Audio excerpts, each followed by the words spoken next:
All right, folks, it is 7 o'clock, which means that the voting results are just beginning to come back in, and ABC gets such clean reception on all of my TVs in the house that I think I'm going to be sticking with them for most of the evening to watch the results as they come in. They're predicting Vermont right now for Obama and Kentucky for McCain, and it's going to continue going. As you can see,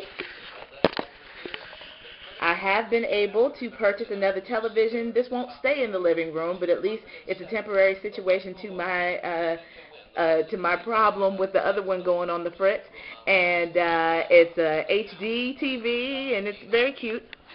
So we'll eventually be in my bedroom, but for right now, this is campaign headquarters. I got a pizza in the oven, and I'm going to be planted for like the next probably 12 hours. So stay tuned for more information as it comes in. Okay, it is on. All right, so it is going on 8 o'clock when a lot more of the polls will be closing. And right now, this is a report on media coverage because CBS is really trying to work my nerves. They've called another two states for McCain, making the electoral college race 21-3 right now, even though Obama's winning the popular vote and most other stations are saying that those states are too close to call. So this is one of the reasons why I said I could not be out at a major watch party and dealing with all of the distractions that all those people and drinking and all that stuff would cause, because it's something that requires close examination.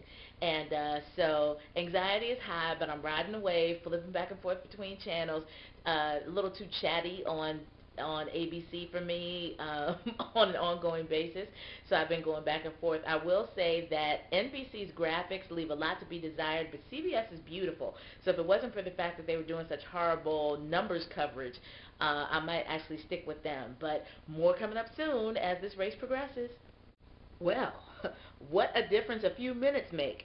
I flipped to NBC just as the 8 o'clock polls closed, and they did a run of the northeastern states and all sending them blue for Obama, Oklahoma, and one other state that I'm forgetting right now. They've called for McCain. So we went from a fairly significant small deficit for the Obama camp to now them calling 105 or something to that effect to 30, Obama versus McCain. So it's a huge difference, and they're calling Pennsylvania already for Obama, which I find very curious.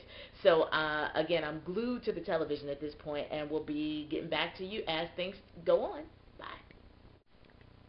All right.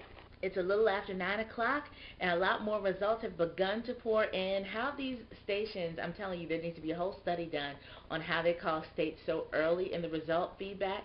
But as expected, the Plantation South is going very solidly for McCain and a lot of the Midwest states, but the Northeast is holding its own. They've called New York for Obama already, and things are looking really good. Right now, it's about 172 to 102, Obama to McCain in terms of electoral college votes, and still split almost evenly down the middle in popular vote.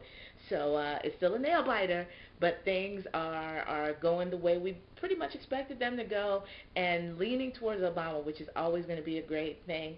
Once 10 o'clock hits and the polls on the West Coast close and more of these results start pouring in, it's going to be a really huge, huge, huge moment. So if anything else surprising happens in between all of that, I'll be sure to check back in. Otherwise, we're just going to keep things rolling. Be back soon. Well, we have had some big, big, big news in the last 15 minutes of the break. Now we are cruising up to the 10 o'clock hour, right around 9:30, and Ohio has now gone to Obama, which is I mean, it's huge. It's huge, especially considering that the Republican Party was using Joe the Plumber, who's from Ohio, in so many of their ads and sort of as a poster boy for all the things that are supposedly wrong with Obama's economic plan. So it's huge. It's a big wind out of the sails of the Republican Party, and New Mexico has also been called for Obama, even though it's very, very early in their tallies. But that makes it right around 200 electoral votes for the Obama camp to 90 for McCain. So at this point, it's becoming a very significant leaning towards the win. And so all we can do is hold out. If Florida goes blue and California is projected to go blue, of course it's all over. But that'll be a huge, huge uh, move in terms of the changing of the map, in terms of how we think about national elections from here on out. And that's not even taking into consideration all of the congressional seats that were up and how that might change as well. So it's very exciting right now. Stay tuned for more information real soon. Hey, what's up, everybody? It's about 10:30 now, and I'm starting to feel the strain of staying up and trying to witness history. I've been up since 6:15 this morning, and so right now my eyelids are starting to get a little heavy, especially because we've got three big states on the east, Virginia, North Carolina, and Florida, that are still too close for them to call. So that's, sort of drawing out this whole electoral college situation longer than some of us might have planned for it to. But I'm trying to hang in there, so if I start to get some bags under my eyes, you understand why. And of course, we're still waiting till 11 o'clock for all of the polls across the country to be closed and begin from that. So hang in there with me. Try to feed me like caffeine thoughts. We'll be back with more later. Well, it is 11 o'clock. I did nod off for a hot minute, but I woke up precisely at 11 o'clock to hear ABC News now calling the race for Obama.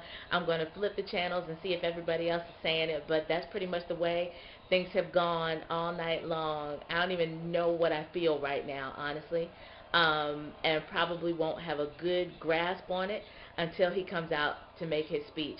So I'll force myself to stay awake as long as it takes for that. But what an amazing, incredible moment in U.S. history. And I'm so glad to be alive and to be able to witness it. More soon. Well, here we are once again. Obama still has not come out to give his acceptance speech, but McCain has made a very eloquent, actually, concession speech, and one that I think is befitting of the image that many of us had of him before this race got really ugly and seemingly personal, and the things that turned a lot of people off from voting on the Republican ticket. And so I'm very happy to see that despite his loss, and at this point really overwhelming loss, and of course that's people consistently text messaging me about all this, that McCain was gracious. And I appreciate that in the midst of everything else. I really, really do appreciate that. My biggest hooray, beyond just the historic moment that we're in right now, is the fact that Virginia and Florida both went Democratic, which is amazing. As a person who was born and raised in the D.C. area, you would never think that the seat of the capital of the Confederacy would ever go blue in a race like this. So that is just some amazing stuff for me. And Florida is retribution for 2000 and 2004. So enough said about that. They still haven't finished counting all the electoral votes, but right now Obama is up double and a little bit more than that of what McCain was able to achieve. So this is a firm win, and it's beautiful, and we're all just waiting for the speech. So I'll be back at you later after the speech is done. Okay, I gotta admit that I wasn't feeling very choked up much this whole time until now. Now that the speech is over and sort of accepting how amazing this moment really is.